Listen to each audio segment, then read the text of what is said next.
Okay, everybody, you can hear us okay there. I think we can hear Mike. So, Michael, you might get us underway there with the. Just double check. I think we're on mute. Right. There we go. Right. We are unmuted and ready to go. So, Michael, will you kick us off maybe with the live section? Sure, I was waiting for the door to bang because it's quite a noisy door where you are there as well. Mike, how are you? It's good to see you. Good, thanks, Mike. Can I ask you about the preparation for this week? You know, given the fact that, yes, there are loads of people missing, who are away with the Lions. There are a lot of new faces in. You're playing a team like the USA, and just in terms of, building on last week and maybe giving some others an opportunity this week. Yeah, I think it is just building on what we did in those first 10 days as a squad. It's making sure that we don't take a backward step going into this last game of the season for some of the players. So let's make sure we keep building, make sure that we keep getting the players to understand what international rugby is about, especially the new faces, and let them get a real taste of what it takes to get here, but also stay here. And I think that's one of the crucial things, the lessons that I learned. But also from a coaching point of view, it's fantastic to see so many new faces and guys that have deservedly deserved a shot throughout the season because they've played consistently well. So from a coaching point of view, it's been great to have a load of new faces in there and get them to understand what it's all about. Considering that I think it's 12 uncapped players in the squad for this week, and as you said, you've seen a lot of those players, you've seen probably all of those players at first hand during the course of the season. How impressed have you been with them in terms of what they brought? Because there's obviously a big step between provincial rugby and playing at the top level internationally.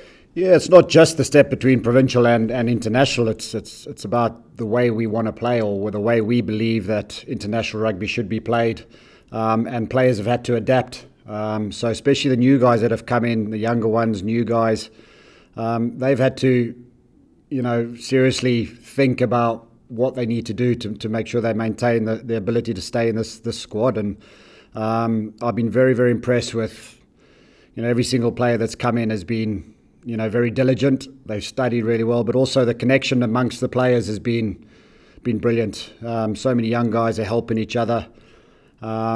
And it's been great, and there were glimpses of that on the weekend against Japan. So there's some good stuff that we played.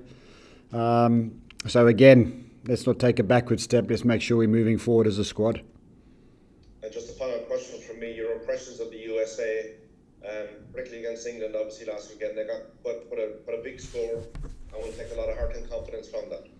Yeah, well, the last 20 minutes, England didn't have it their own way. So I thought the bench came on for America and really made a huge impact on that. They scored some very good tries, big physical side. And knowing Gary Gold and Neil Hatley, who are working with them at the moment, the physicality and the emotion will be there again on the Saturday. So it's making sure we can try and contain that and focus on what we need to do. Thank you. Just on Joey Carberry, what did you make of his performance last weekend, and how beneficial would another start be this weekend if he does start? Yeah, I mean, it's the first time I've worked with Joey. Obviously, for 18 months he's been sitting there twiddling his thumbs and not getting an opportunity. So, he's eased his way back in there. Like a few players that haven't played internationally for a while, it does take a little bit of time, but again, it's him fitting in. I thought him and Gibson Jepson Park, performed well. I think they controlled the game quite nicely. And again, it's just the start of Joey's recovery, really, in terms of where he's at. We know what he's capable of doing, and it's just how quickly we can get him up to that speed for him to really go and impress.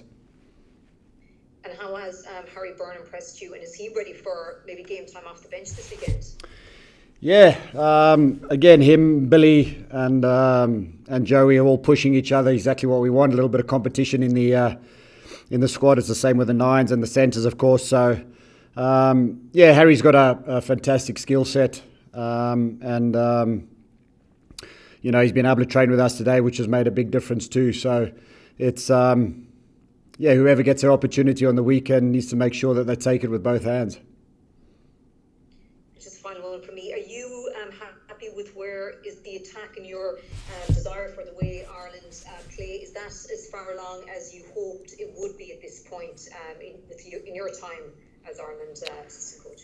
Yeah, it's you know, we can always be better. Every team wants to be better, but I think we scored some very good tries very quickly against, you know, a top side. So with the new faces, with the amount of time we had together, you know, we've all been pretty much pushed to make sure we can deliver a winning performance. And, you know, I think the boys did an exceptional job on the weekend. They found a way to win, and that's what international rugby is about ultimately. Hi Mike, how you doing? Hello, mate. You mentioned Gary Gold there. I think I'm right. Was he the head coach of London Irish when you joined as a player initially? That he was. And I suppose what was he like as a coach? And I suppose I'm sure you've kept track of his career since then.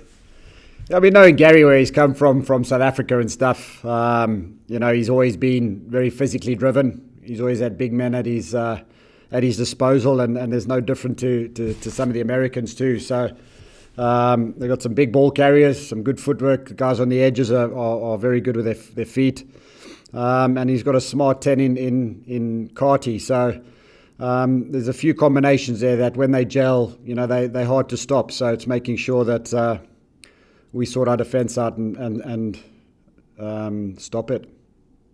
I'm sure it's a help as well. There's quite a few of your players who know Luke Carty quite well, and a couple of others in the squad as well.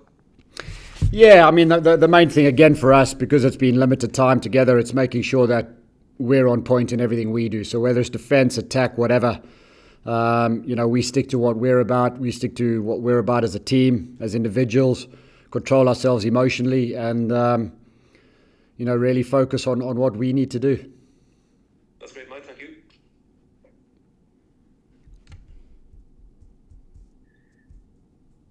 Okay, guys, anything further there for the live section, or you're happy to switch on to the Bargo written? Just a quick one, if I may. If Greg Casey gets a bit of time, what would you expect to see from him, and what has impressed you about him so far, Mike? Well, all of them really, all the nines. You know, Caelan Blade as well, who's come in at sort of one of his first times for a while that he's come in.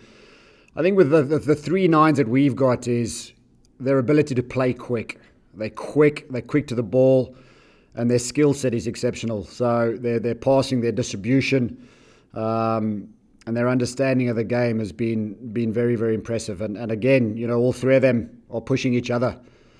So, you know, we want to play the game quick. We don't want to hang around, and those three nines are the ones that complement us at the moment.